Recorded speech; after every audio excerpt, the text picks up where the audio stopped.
and that is we are going to provide a push notification service to all developers. Here's how it works. Let's say you're running an application like an instant messaging application. As you run it, it's connected to your server, so you can send across whatever messages you want.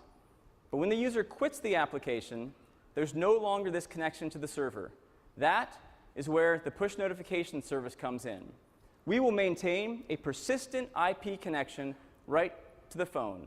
So then the third-party server can push the notifications it wants through our service to your users. You can push 3 types of notifications. You can push badges, so you can alert the user how many messages, say, are waiting in your application. You can push custom alert sounds. These can be custom to your application. You can have as many as you want. You can push different ones for different alerts. And you can push custom textual alerts. They appear similar to the way our SMSs appear on the screen. So no matter what application you're in, you won't miss them. And you can provide buttons on them where if they're selected by the user, will automatically launch your application. The great thing about this design is it scales. It scales to many third-party services, but still there's only one persistent connection needed to the phone. So the push notification service. It is a unified push notification service for all developers. It preserves battery life. There aren't background processes draining your battery. It maintains performance. There aren't background processes chewing up your CPU cycles. And it all works over the air, over the Wi-Fi network and the cellular network. This will be available in September, but starting next month, we're going to be seeding developers so you can get your hands on it early. And this has been an update of the SDK. Thank you.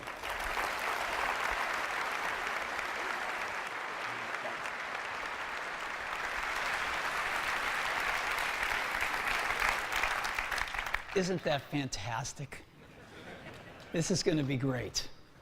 So, in addition to the enterprise support in the SDK, we have a few new features in the iPhone 2.0 software that I'd like to highlight for you as well. The first one is contact search. So in contacts, you can now just tap on search right at the top, type in a few characters, and instantly find who you're looking for. Contact search.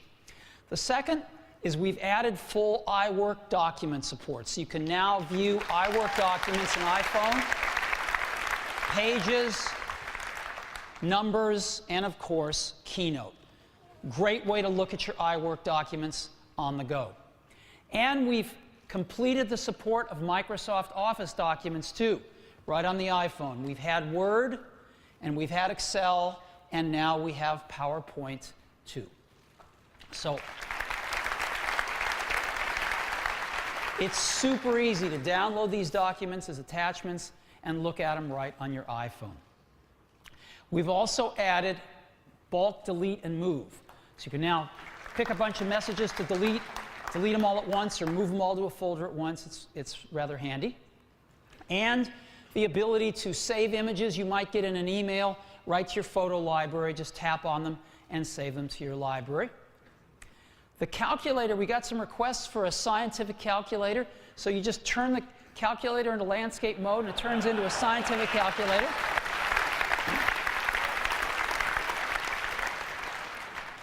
We've added parental controls.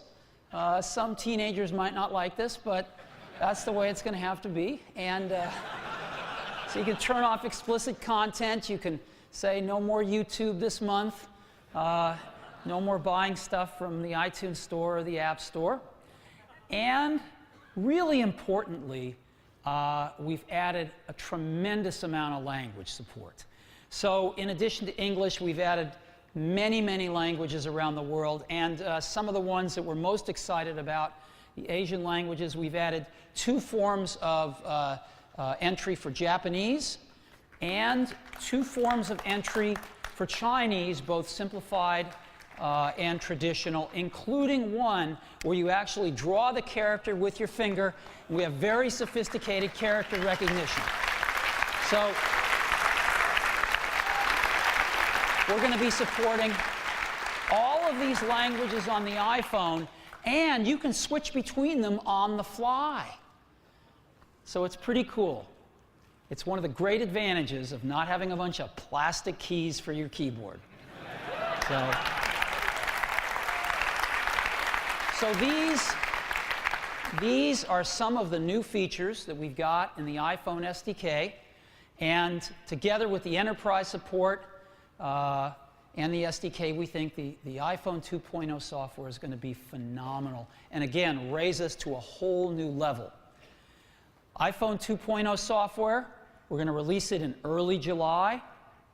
It is going to be a free software update for all iPhone owners, and we've gotten the price down to $9.95 for iPod Touch owners.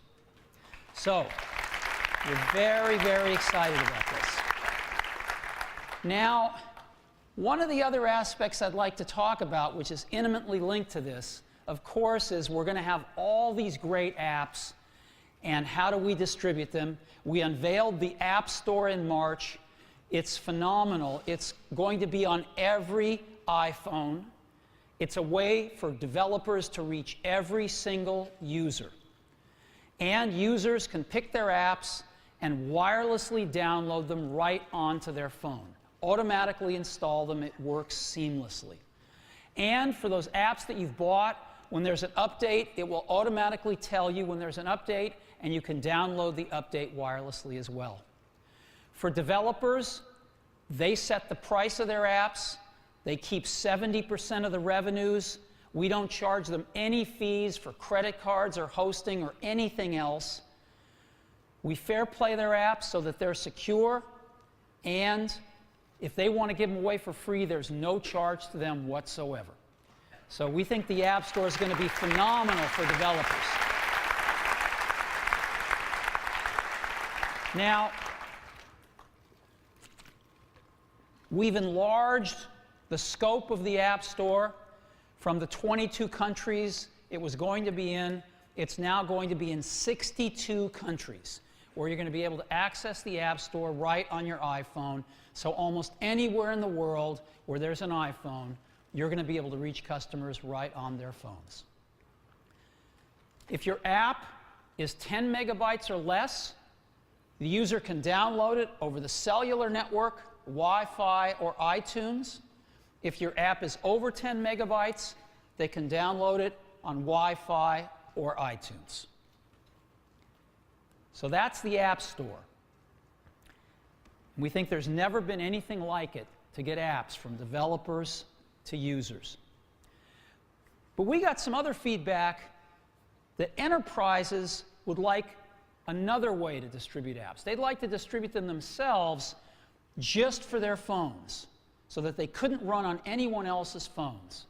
And so we're actually enhancing the way you can distribute apps to add a way for enterprises to distribute apps. And here's how it works. An enterprise can authorize iPhones in their enterprise, a set of iPhones that are in their enterprise, and they can then create applications that only run on those phones. And they can distribute those applications on their own intranet any way they want, using any security they would like. And their users then download their apps onto the computer and sync them to the phone through iTunes. So we think we've got a great way for enterprises to deliver their custom apps just to their employees, just for running securely on their phones.